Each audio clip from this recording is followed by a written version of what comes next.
Shalom Bapak Ibu dosen dan teman-teman semuanya. Perkenalkan, nama saya Budi Abrita Sigalingging dengan NIM 860409269 dari Prodi PGSD Fakultas Keguruan dan Ilmu Pendidikan UPBJJ Medan. Di video ini, saya akan menjelaskan tentang peran filsafat ilmu dalam memperkuat ilmu pendidikan. Untuk itu, selamat menyaksikan. 1. Bagaimana filsafat ilmu mengawasi dan memperkuat eksistensi keilmiahan serta nilai-nilai dalam ilmu pendidikan. Filsafat ilmu berfungsi mengawasi dan memperkuat ilmu pendidikan. Ilmu pendidikan tanpa filsafat ilmu bisa kehilangan arah. Filsafat ilmu memastikan 3 hal utama, yaitu eksistensial. Filsafat ilmu bertanya apa sebenarnya pendidikan itu. Tanpa jawaban yang jelas, kita bisa salah arah dalam merancang sistem pendidikan. 2. Keilmiahan.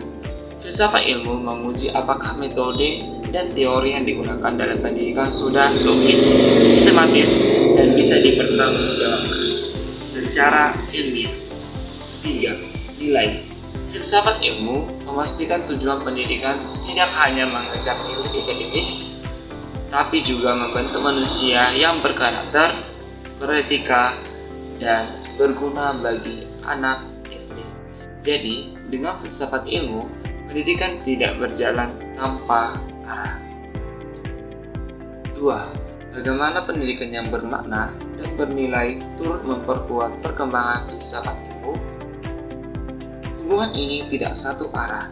Pendidikan yang bermakna dan bernilai juga memperkuat perkembangan filsafat ilmu.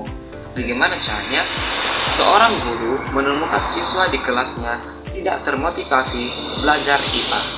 Masalah ini bukan hanya masalah teknis pembelajaran, tapi menjadi pertanyaan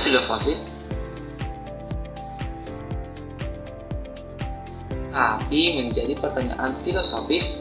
Apa hakikat belajar yang bermakna bagi siswa? Bagaimana cara memperoleh pengetahuan yang benar-benar mereka pahami? Dari pertanyaan seperti ini, lahirlah teori-teori baru dalam pendidikan.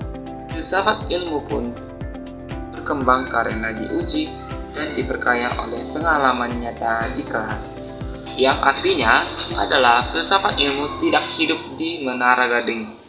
Ia hidup, bergerak, dan bertumbuh bersama praktik pendidikan sehari-hari.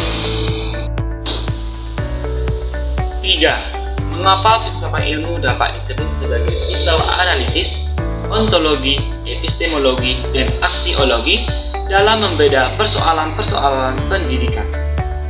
Baik, karena filsafat ilmu disebut sebagai pisau analisis ada 3, yaitu ontologi, epistemologi, dan aksiologi. Dan ketiga pisau ini sudah kita bahas ke 2 minggu yang lalu. Mari kita simak bersama-sama. Pertama, ontologi menjawab pertanyaan tentang hakikat. Misalnya, bagaimana kita memandang siswa sebagai guru? Apakah siswa adalah konsep yang hanya menerima atau yang membangun pengetahuan siswa? Jawaban ini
contoh konkret penerapan filsafat ilmu dalam praktek pendidikan, misalnya dalam kebijakan kurikulum atau proses pembelajaran.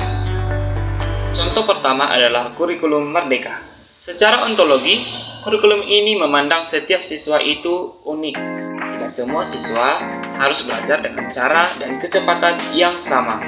Secara epistemologi, pembelajaran dilakukan melalui proyek, eksplorasi, dan pengalaman langsung.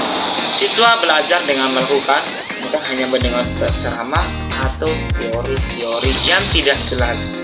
Dan yang terakhir yaitu secara aksiologi. Tujuan akhirnya jelas, membentuk profil Pancasila yang beriman, kebinekaan global, gotong royong, mandiri, bernalar kritis, dan kreatif. Contoh yang kedua adalah pembelajaran IPA di SD tentang perkembangan tumbuhan. Daripada hanya menghafal bagian bunga dari buku, guru mengajak siswa membedah bunga asli di dalam kelas. Dari sisi ontologi, siswa mengalami langsung realitas yang dipelajari. Dari sisi epistemologi, mereka memperoleh pengetahuan melalui observasi dan praktik. Dari sisi aksiologi, kegiatan ini menumbuhkan rasa ingin tahu, sikap ilmiah, dan penghargaan terhadap alam. Contoh-contoh ini menunjukkan bahwa ketika filsafat ilmu diterapkan, pembelajaran menjadi lebih bermakna dan tidak sekedar hafalan. Demikian video menjelaskan tentang filsafat ilmu dalam memperkuat ilmu pendidikan. Saya Budi Abdita Siganingging, izin undur diri.